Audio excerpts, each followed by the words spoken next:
Puppies na nag-hockey, sila po ang bida sa kakaibang pakulo sa Amerika para ma-adopt ang mga tuta.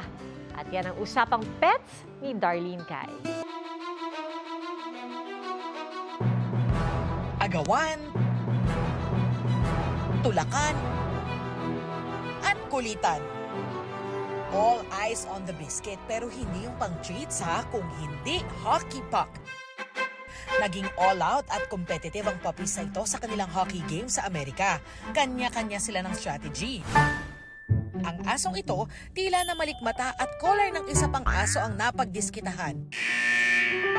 Foul yan, kaya inilagay muna siya sa penalty box. To the rescue naman ang kanyang kalaban. Sa penalty box din ang tuloy ng isa pang fur baby na naihi sa ice rink. Pero sa kabila ng mga foul na yan, sumakses at nakagol ang ilang hockey puppies. Yan ang second annual Stanley Cup ng National Hockey League kung saan nire-represent ng mga asong bawat isang NHL teams. Layo ng event na tulungan ng mahigit 30 puppies na nakipagkulitan sa ice rink. Lahat sila open for adoption sa pamamagitan ng isang non-profit organization sa Amerika. Para sa GMA Integrated News, Darlene Kai, Nakatutok 24 Oras.